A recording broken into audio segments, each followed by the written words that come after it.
একটা মেয়ে স্বামীকে ছাড়া কতদিন একা একা থাকতে পারে? ইসলাম একটা সুন্দর সমাধান দিয়েছে, এই জটিল একটা মাসআলার সুন্দর সমাধান দিয়েছে। এই সুন্দর সমাধান দেখে এখন আধুনিক মানুষেরা তারা তো পাগল হয়ে যাচ্ছে। ইসলাম এই সমাধান 1450 বছর আগে দিল কেমন করে? সুবহানাল্লাহ। একটা মেয়ে, বিবাহিত মেয়ে স্বামীকে ছাড়া কতদিন একা একা থাকতে পারে? হযরত ওমর ফারুক রাদিয়াল্লাহু তাআলা আনহুর জামানায় একটা চমৎকার ঘটনা ঘটে গেছে। ওমর ফারুক রাদিয়াল্লাহু তাআলা আনহু রাষ্ট্রীয় কার্য পরিচালনা করে রাত্রিবেলায় তিনি জনগণের খোঁজ খবর নিতেন, মানুষরা কি অবস্থার মধ্যে আছে। হঠাৎ তিনি যাচ্ছেন, যাইতে যাইতে গিয়ে দেখে যে একটা যুবতী কন্যার মেয়ের কণ্ঠে একটা গানের আওয়াজ, অশ্লীল গানের আওয়াজ ভেসে আসতেছে। ওমর ফারুক রাদিয়াল্লাহু তাআলা আনহু গানের আওয়াজ শোনার সঙ্গে সঙ্গে জায়গায় খপ করে দাঁড়িয়ে গেলেন। কি ব্যাপার? আমি কোরআন দিয়ে রাষ্ট্র চালাই, আমার রাষ্ট্র কোরআন দিয়ে চলে, আর আমার রাষ্ট্রে প্রকাশ্যে একটা যুবতী মেয়ে গভীর রাত্রিতে গান গাচ্ছে, না ছেড়ে দেওয়া যাবে না। উনি পিছনের দরজা ভেঙে ঘরের মধ্যে উপস্থিত হয়ে গেলেন। মেয়েটা হযরত ওমর ফারুক রাদিয়াল্লাহু তাআলা আনহুকে দেখে তো অবাক যে ওমর আমার ঘরের মধ্যে ঢুকেছে আর আমি তো কোরআন বিরুদ্ধে গান গাচ্ছি, অতএব এই ওমর আমাকে একা একা ছেড়ে দিবে না, অতএব কোরআনের আমি মেয়ে অবশ্যই ওমর ফারুক রাদিয়াল্লাহু তাআলা আনহুর সঙ্গে কিছু যুক্তি দাঁড় করাতে হবে। ওমর ফারুক বলছে, মেয়ে আমি মদিনার প্রেসিডেন্ট হযরত ওমর ফারুক, আমি কোরআন দিয়ে রাষ্ট্র চালাই, আর আমার রাষ্ট্রে তুমি গভীর রাত্রিতে যৌবনের গান গাচ্ছ যুবকদেরকে উত্তক্ত করার জন্য, কেন গান গাচ্ছ বলো? মেয়েটি বলছে, ওমর তুমি তো কোরআন দিয়ে রাষ্ট্র চালাও, এটা ঠিক, কিন্তু আমি যে গান গাচ্ছি এই গান গাওয়া যে হারাম, এটা কোরআনের কোথাও লেখা আছে?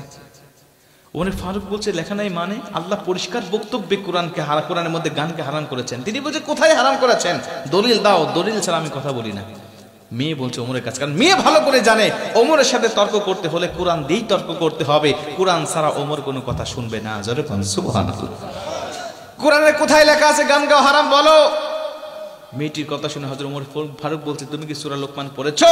সূরা লুকমানের 6 নম্বর আয়াতের মধ্যে আল্লাহ পাক বলছেন, ওমিনান নাসি মান ইয়াশতারি লাহওয়াল হাদিস। আল্লাহ পাক শুধু লাহওয়াল হাদিস এই ছোট্ট শব্দ দ্বারা গান গাওয়া, গান শোনা, গান লেখা, গান আবৃত্তি করা সব কিছুকে আল্লাহ চূড়ান্ত হারাম করে দিয়েছে, কবিরা গুনাহ বানিয়ে দিয়েছে। এটা করলেই সেই কবিরা গুনাহের মধ্যে লিপ্ত হয়ে যাবে। যতক্ষণ নাউজুবিল্লাহ। মুসলমান ভাইরা রে আমার, হযরত ওমর ফারুক রাদিয়াল্লাহু তাআলা আনহু বলছেন, আল্লাহ সূরা লুকমানের 6 নম্বর আয়াতে গান গাওয়া চিরন্তন হারাম করে দিয়েছে, তুমি কেন গান গাচ্ছ বলো? হযরত ওমর ফারুক রাদিয়াল্লাহু তাআলা আনহুর দলিল শুনে মেয়েটি বুঝতে পারলেন দলিল তো তার ঠিক আছে, কিন্তু তিনি ডাক দেয়া বলছে, ওমর আমি গান গেয়েছি, অপরাধ করেছি কয়টা? বলে একটা। কিন্তু তুমি ওমর আমার সামনে এই মুহূর্তে দাঁড়িয়ে কুরআনুল কারীমের তিনটা আইন লঙ্ঘন করেছো। জোরে কোন আল্লাহু আকবার। তুমি তিনটা আইন অমান্য করেছো এই মুহূর্তে আমার সামনে দাঁড়িয়ে, আমি একটা অমান্য করেই যদি আমার শাস্তি হয়, তুমি ওমর তোমার কি শাস্তি হওয়া উচিত বলো? ওমর ফারুক তো রেগে গেলেন, কারণ তার রাগ কম না বেশি? উনি বলছেন, মেয়ে তুমি জানো না আমি কে? আমি তো সেই ওমর যে ওমর নবীকে হত্যা করার জন্য রওনা হয়েছিলাম খোলা তলোয়ার নিয়ে। প্রতিমধ্যে এই কুরআনুল কারীমের তেলাওয়াত ছড়ে আমি ওমর থমকে দাঁড়িয়েছিলাম আমার বোনের কাছে, ভগ্নিপতির কাছে গিয়ে সূরা তাহার তেলাওয়াত শুনে আমার এই শক্ত হৃদয় গলে গিয়ে আমি কালেমা পড়ে মুসলমান হয়ে ওই তলোয়ার নিয়ে এসে নবীর কদমে জমা দিয়েছিলাম, আর বলেছিলাম, নবী যেই তলোয়ার আপনাকে হত্যা করার জন্য নিয়ে এসেছিলাম ওই তলোয়ার আপনার কদমে জমা দিয়ে গেলাম। আজকের থেকে যেই ব্যক্তি আপনার বিরুদ্ধে কথা বলবে, আপনার বিরুদ্ধে অবস্থান নিবে, ওই ব্যক্তিকেই আমি তলোয়ার দিয়ে ঘরদানটাকে নামিয়ে দেবো। জোরে কোন সুবহানাল্লাহ। মেয়ে শোনো, ওই দিন নবীর হাতে হাত থেকে কালেমা পড়ে মুসলমান হয়েছি, যেদিন থেকে আজ পর্যন্ত কোরআনের একটা নিয়ম, 3টা নিয়ম তো দূরের কথা, একটা নক্তারও অমান্য আমি ওমর করি নাই। জোরে কোন সুবহানাল্লাহ। তুমি আমাকে বলছো আমি তিনটা আইন অমান্য করেছি? মেয়েটি বলছে, ওমর বেশি ঝাড়ি আমার উপরে দিও না, কারণ আমি মেয়ে, সাধারণ মেয়ে নয়, আমি মেয়ে 30 পারা কোরআনের হাফেজা। জোরে কোন সুবহানাল্লাহ। তুমি 30 পারা কোরআনের হাফেজা, তুমি কেন গান গাচ্ছ? মেয়েটিকে বলছে, তুমি গান গাচ্ছ কেন? তিনি বলছে, তুমি আমার কাছে এসে 3টা আইন অমান্য করেছো কেন? তিনি বলছে, কোন 3টা আইন? তিনি তেলাওয়াত করে শুনিয়ে দিলেন সূরা নূরের 27 নম্বর আয়াত, ইয়া আইয়ুহাল্লাযীনা আমানু লা তাদখুলু বুয়ুতান গায়রা বুয়ুতিকুম হাত্তা তাস্তানিসু ওয়া তুসাল্লিমু আলা আহলিহা। জোরে কোন আল্লাহু আকবার। আল্লাহ বলছেন, তোমরা নিজের ঘর ব্যতীত অন্য কোনো ঘরে প্রবেশ করো না। ইয়া আইয়ুহাল্লাযীনা আমানু লা তাদখুলু, তোমরা কখনোই প্রবেশ করবে না নিজের ঘর ছাড়া অন্য কোনো ঘরে। 1 নম্বর, তোমার ঘর এটা নয়, এটা আমার ঘর, তুমি কেন প্রবেশ করেছো? 2 নম্বরে, যদি প্রবেশ করতে হয় ওয়া তুসাল্লিমু আলা আহলিহা, তোমরা সালাম প্রদান করে তারপরে ঘরের মধ্যে প্রবেশ করবে। তুমি তো সালাম দাও নাই, এরপরে তুমি অনুমতিও আমার কাছ থেকে চাও নাই, তাহলে তুমি আমার কাছ থেকে অপরাধ করেছো তিনটা। আরেকটা অপরাধ তুমি আমাকে করেছো, ঘরের সামনে দিয়ে প্রবেশ না করে পিছনের দরজা ভেঙে। সূরা বাকারার মধ্যে আল্লাহ বলছে তোমরা ঘরের পিছন দিয়ে প্রবেশ করো না, তুমি আমার ঘরের পিছন দিয়ে প্রবেশ করেছো। তার মানে তুমি কোরআনের তিনটা আইন অমান্য করেছো। এখন বলো তোমার কি শাস্তি হওয়া উচিত? সুবহানাল্লাহ। মেয়েটি বলছেন ওমরে ফারুক, এখন বলো কি শাস্তি তোমার হবে? ওমরে ফারুক রাদিয়াল্লাহু তাআলা আনহু বলছে তোমার দলিল ঠিক আছে, তবে এই তিনটা নিয়ম অমান্য করার জন্য আমার আল্লাহ আমাকে স্পেশাল সুপ্রিম পাওয়ার দিয়ে দিয়েছে। জোরে কোন সুবহানাল্লাহ। মেয়েটি বলছে ওমর, আমি মেয়ে 30 পারা কোরআনের হাফেজা, তুমি যেমন কোরআন দিয়ে রাষ্ট্র চালাও, আমিও কিন্তু কোরআন সিনায় ধারণ করেছি, অতএব তোমাকে আল্লাহ স্পেশাল পাওয়ার দিল কোরআনের আয়াত অমান্য করার জন্য।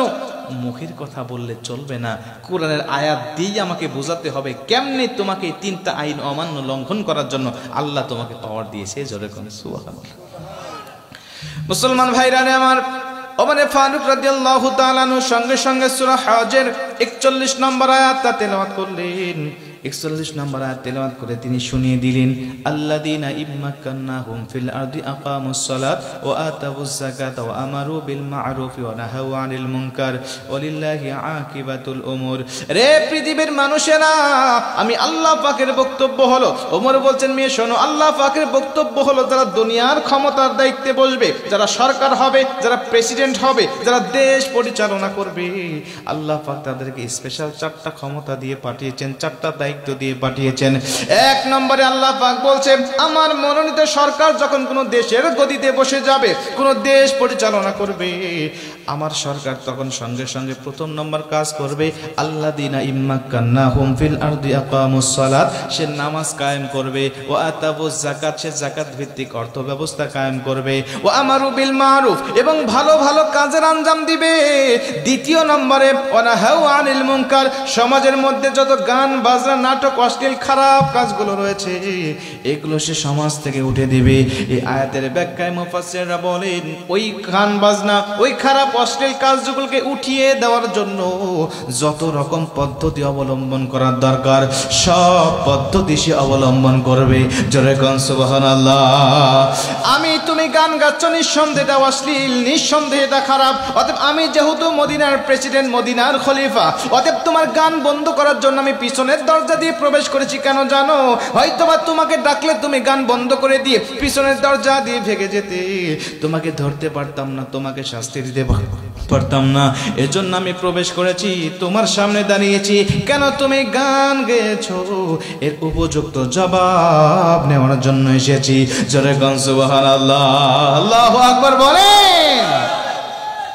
মদিনার মেয়েটি ডাক দিয়ে বলছেন ওমর, তোমার দলিল ঠিক আছে, তোমাকে আল্লাহ পাওয়ার দিয়েছে, যেহেতু তুমি মদিনার খলিফা, প্রেসিডেন্ট, অর্ধ পৃথিবী তুমি শাসন করো, তোমাকে আল্লাহ এই পাওয়ার দিয়েছে। সূরা নূরের সূরা হজের 41 নম্বর আয়াত দিয়ে এটা আমি বুঝতে পারলাম। কিন্তু এই পরে আমি মেয়ে বলতে চাই, আমি গান গাওয়ার জন্য মদিনার কোনো মানুষ দায়ী নয়, তুমি ওমর, তুমি প্রেসিডেন্ট নিজেই দায়ী।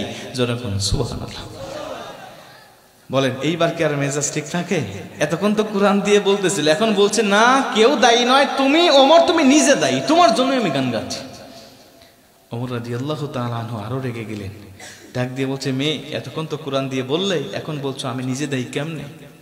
মেয়েটি মনটা মলিন করে ডাক দিয়ে বলেন, ওমর, আজকের থেকে 9 মাস পূর্বে মনে পড়ে হযরত সাদ রাদিয়াল্লাহু তাআলা আনহু নামে তোমার একজন সাহাবী, তোমার একজন সঙ্গী ছিলেন যিনি আল্লাহর নবীর সাহাবী, তুমি আজকের থেকে 9 মাস পূর্বে আমার তার সাথে বিবাহ বন্ধনে আবদ্ধ হয়েছে।